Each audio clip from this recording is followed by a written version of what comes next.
1232 ईस्वी में ग्वालियर जीता। 1232 ईस्वी में ग्वालियर जीता। इसके अलावा दोस्तों याद रखना 1234-35 में 1234-35 ईस्वी में महाकालेश्वर मंदिर लूटा। और महाकालेश्वर मंदिर कहां पर है आपको पता ही है, महाकालेश्वर मंदिर लूटा।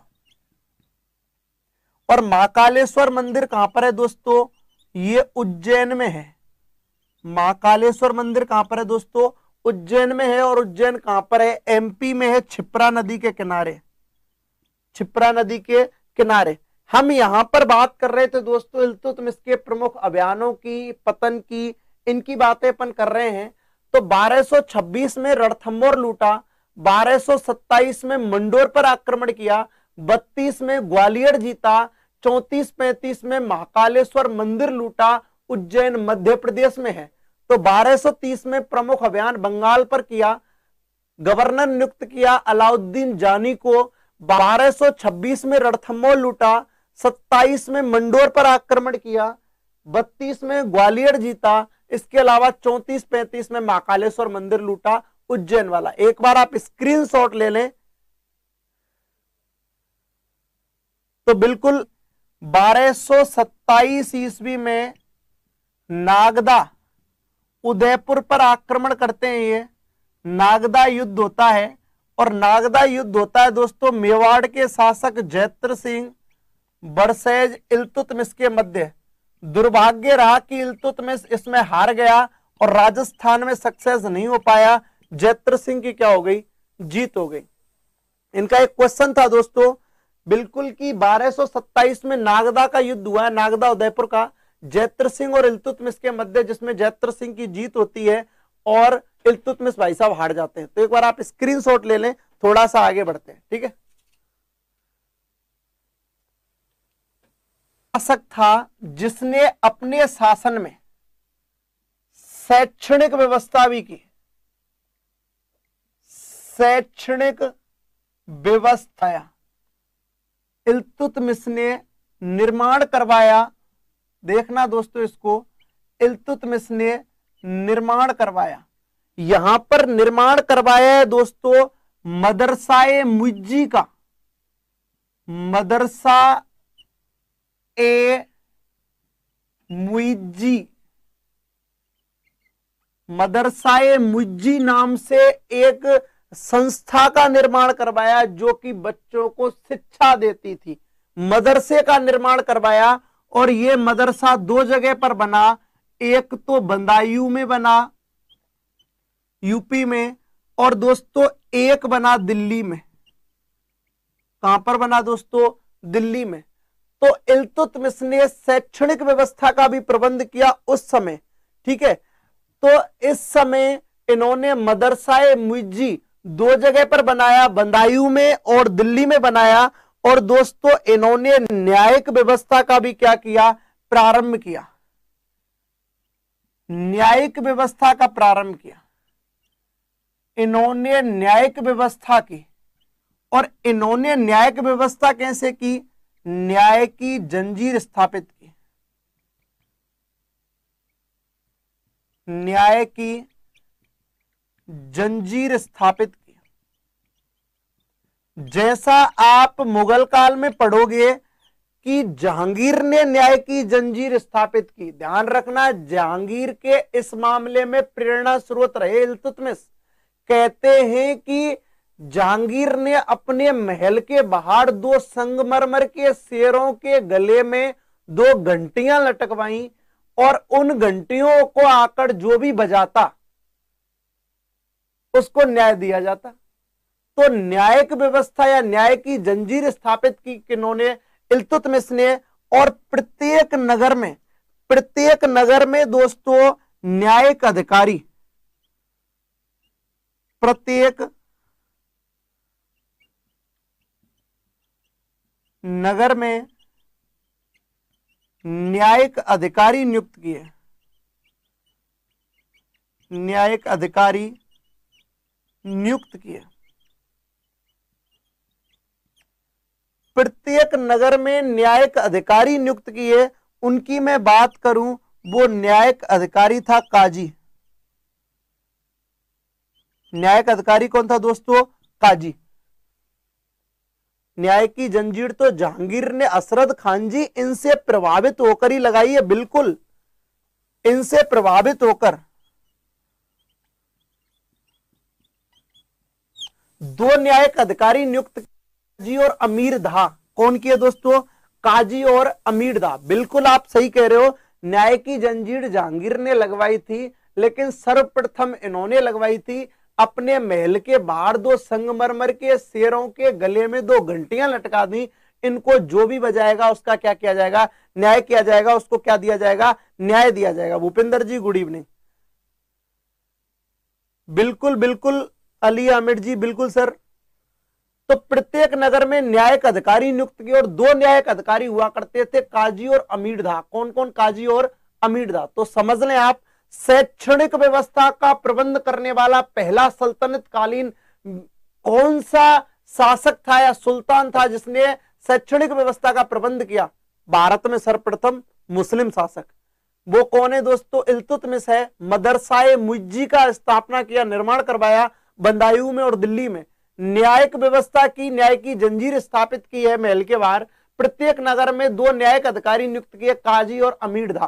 तो आप एक बार स्क्रीनशॉट ले ले, फिर थोड़ा सा आगे और बढ़ते हैं अपन।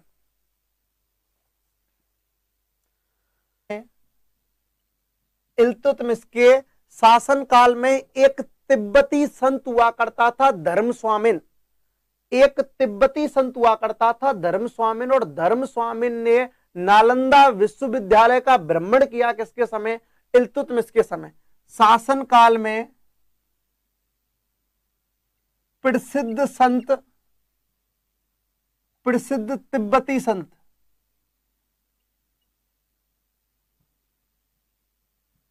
संत धर्मस्वामिन।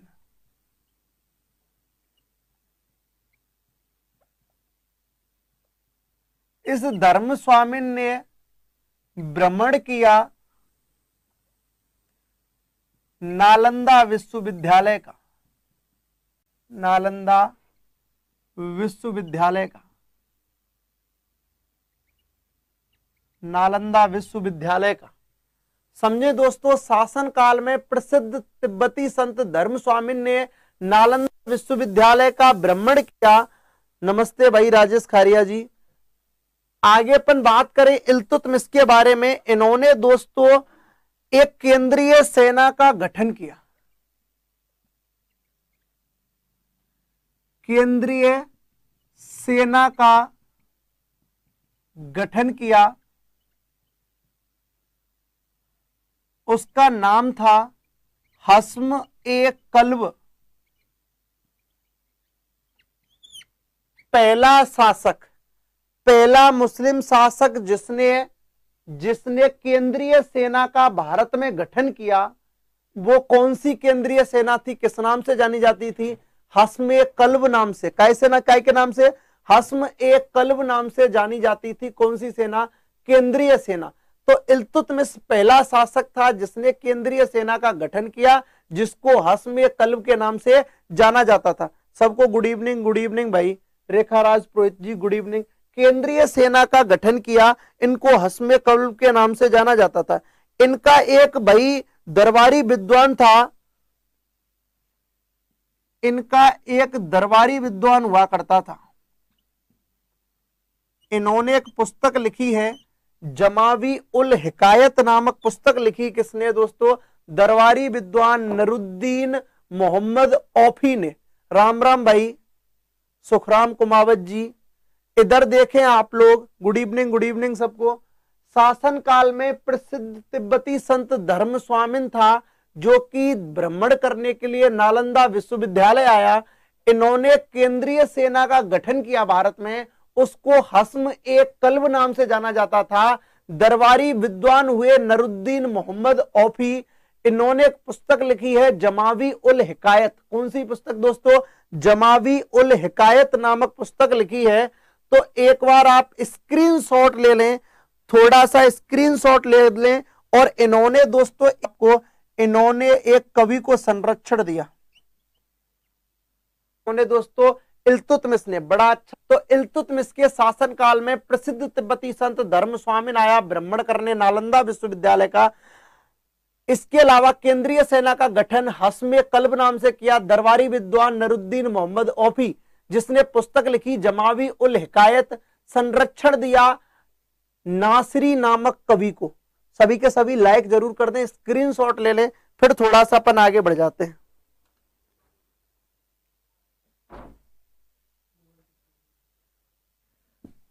यानी कि जबरदस्त तरीके से अचानक से पेट में दर्द होता है इनके में, और जो भी काजी मौलवी होते हैं अचानक इनको, इल्तुतमिश की अपन बात कर रहे हैं दोस्तों, बिल्कुल साहब, बहुत बहुत धन्यवाद। और पुत्री कौन होती है दोस्तों? रजिया। कौन होती है? रजिया होती है। पुत्र की जो मृत्यु है वो हो जाती है 1236 ईस्वी में, और इल्तुतमिश की मृत्यु के बाद इसका जो पुत्र होता है रुकनुद्दीन, वो क्या बना? सुल्तान बना। क्या बना? सुल्तान बना। लेकिन वास्तव में ये शासन वासन करने का कोई सिस्टम नहीं था। इसकी मां हुआ करती थी शाह तुर्कान, उसके हाथों में शासन था, उसका सबने क्या किया? विरोध किया, और इसकी पुत्री रजिया को बाद में क्या बना दिया गया? शासक बना दिया गया, सुल्तान बना, जिसको पद से हटाया और सुल्तान बनाया। किसको? सुल्तान बनी कौन? रजिया। और अब रजिया यानी कि यहां पर देख लें, ये 1236 में 6 महीने तक शासक रहा है। रजिया सुल्तान बन गई। कब से कब तक? 36 से 40 ईस्वी तक। रजिया में क्या होगा, कैसे होगा?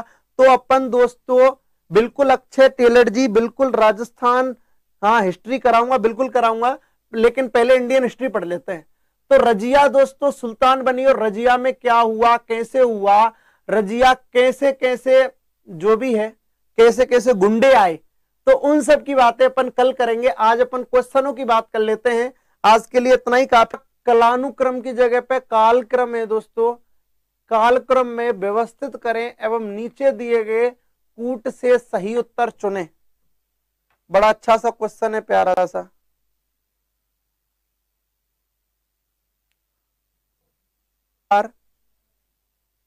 तो इतना याद रखना आप लोग। सबसे पहले महमूद गजनबी आया। महमूद गजनबी के लगभग सभी आक्रमण थे वो 11वीं शताब्दी में थे। मोहम्मद गौरी दूसरे पर आया 12वीं सदी में। तीसरे पर 13वीं सदी में चंगेज खां आया इल्तुतमिश के समय, लेकिन युद्ध नहीं हुआ था। चौथी बार तैमूर आया 1398 में 14वीं शताब्दी में। ठीक है दोस्तों। नेक्स्ट क्वेश्चन आपके सामने है, बख्तियार खिलजी।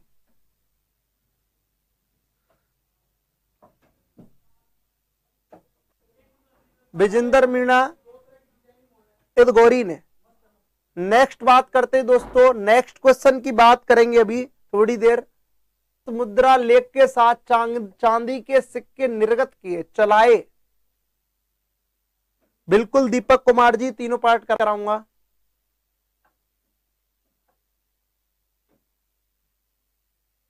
किसने एक तरफ संस्कृत मुद्रा लेख? आंसर है सी, महमूद गजनबी।